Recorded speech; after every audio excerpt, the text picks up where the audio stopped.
আজ আমি সবথেকে সহজ উপায় ছোলা বুট ভুনা কিংবা ছোলা বুট রান্নার রেসিপিটি শেয়ার করছি।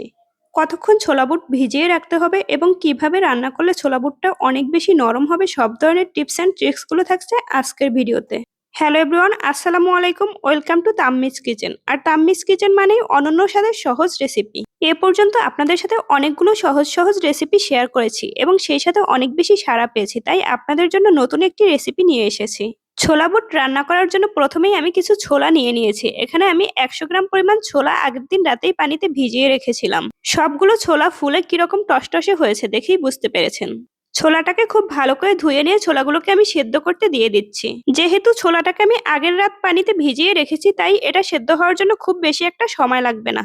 ছোলাটা সেদ্ধ হওয়ার জন্য এখানে আমি পর্যাপ্ত পরিমাণ পানি দিয়ে দিচ্ছি। ছোলাটাকে খুব ভালো করে সিদ্ধ করে নেওয়ার জন্য এখানে আমি 10 থেকে 12 মিনিট সময় অপেক্ষা করব। ছোলাটা যখন হাফ সেদ্ধ হয়ে যাবে তখন আমি এর সাথে আলু অ্যাড করব। আলুগুলোকে আমি একটু বড় বড় সাইজ করেই কেটে নিয়েছি। আপনারা ইচ্ছে মতো সাইজ করে কেটে আলুগুলোকেও সেদ্ধ হতে দেবেন। রাস্তার ধারে কিংবা হোটেলগুলোতে যে ছোলা রান্না করা হয় তারাও কিন্তু এভাবে আলু ইউজ করে, এতে করে ছোলাটা খেতে অনেক বেশি মজা হয়। আলুটা ইউজ করার কারণে ছোলাটা অনেক বেশি ক্রিমি আর আঠালো লাগে। রমজান মাসে ইফতারের টেবিলে ছোলা ছাড়া আমাদের বাঙালিদের যেন চলেই না। প্রায় 10 থেকে 12 মিনিট পর আমি ঢাকনা তুলে দেখছি এই যে পানিগুলো সম্পূর্ণ শুকিয়ে গেছে আর ছোলাগুলো এবং আলুগুলো একেবারে সেদ্ধ হয়ে গেছে। ছোলাগুলোকে রান্না করার জন্য একটি প্যানে আমি পরিমাণ মতো মাস্টার্ড অয়েল দিয়ে দিয়েছি। আপনারা চাইলে এখানে রান্নার যে রেগুলার অয়েল ওটাও ইউজ করতে পারেন। হোটেল স্টাইলে রান্নার জন্য একটু ফ্লেভারফুল করার জন্য এখানে আমি তেজপাতা, দারচিনি এবং এলাচ দিয়ে দিয়েছি। সবগুলো মশলা হালকা একটু ফ্রাই করে এখানে আমি পর্যাপ্ত পরিমাণ পেঁয়াজ কুচি এবং মরিচ কুচি দিয়ে দিয়েছি। এখানে আমি 1 কাপ পরিমাণ পেঁয়াজ কুচি ইউজ করেছি।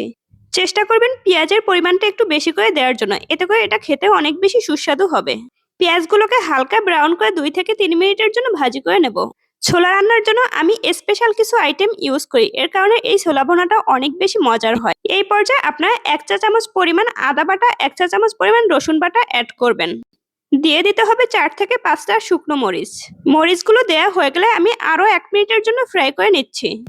হলুদ, মরিচ, জিরের গুঁড়া এগুলো আমি তেলের মধ্যে দেব না, একটু পানি দিয়ে তারপর আমি মশলাগুলো দেব, এতে করে মশলাগুলো পুড়ে যাওয়ার সম্ভাবনা থাকবে না। পেঁয়াজ আর মরিচটা হালকা ব্রাউন করে ভাজি করার পরে এখানে আমি সামান্য পরিমাণ পানি দিয়ে দিচ্ছি।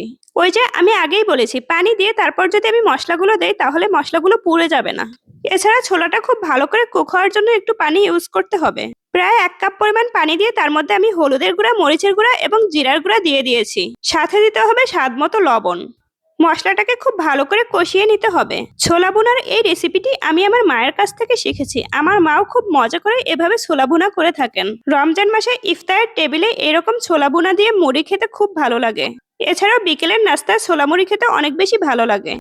বৃষ্টির দিন বিকেলবেলায় আমরা অনেক সময় ঝাল ঝাল কিছু খেতে চাই, বিশেষ করে আমাদের বাইরে যে ঝালমুড়ি কিংবা অন্য কিছু খাওয়া সম্ভব হয় না, তখন এরকম করে ছোলা মুড়ি খেলে অনেক বেশি ভালো লাগবে। মশলাটাকে খুব ভালো করে কষানো হয়ে গেলে এই পর্যায়ে আমি ছোলা এবং আলুগুলোকে দিয়ে দিচ্ছি।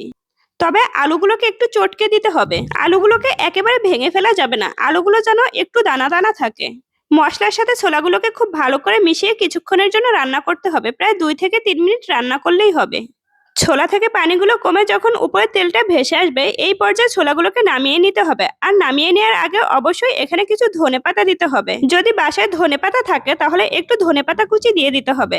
এই তো খুব সহজে আজ আমি আপনাদের সাথে ছোলা ভুনা রেসিপিটি শেয়ার করেছি। সকালে কিংবা বিকেলের নাস্তায় বাচ্চাদেরকে কিংবা আপনারা বড়রাও নিজেরা এভাবে ছোলা ভুনা করে খেতে পারেন। বিশেষ করে রমজান মাসে আমরা অনেকেই ছোলা ভুনা কিভাবে করতে হয় এবং কিভাবে সংরক্ষণ করতে হয় সেটা নিয়ে অনেক বেশি প্যারায় থাকি। আমি চেষ্টা করেছি খুব সহজ উপায়ে আপনাদের সাথে ছোলা ভুনার এই রেসিপিটি শেয়ার করার জন্য। যদি আমার আজকের এই রেসিপিটি যদি আপনাদের ভালো লেগে থাকে তাহলে অবশ্যই আমার চ্যানেলটিকে সাবস্ক্রাইব করে দেবেন। এরপর থেকে যখনই আপনারা বাসায় ছোলা ভুনা করবেন আপনারা অবশ্যই চেষ্টা করবেন আমার রেসিপিটি সম্পূর্ণ ফলো করার জন্য। আমার চ্যানেলে আরো অনেক মজার মজার এবং সহজ রেসিপি শেয়ার করা আছে, অবশ্যই সেগুলো দেখে আসবেন, অবশ্যই কমেন্টস করবেন। চ্যানেলটিকে সাবস্ক্রাইব করে পাশে থাকবেন। ধন্যবাদ। আজ এই পর্যন্তই, ভালো থাকবেন।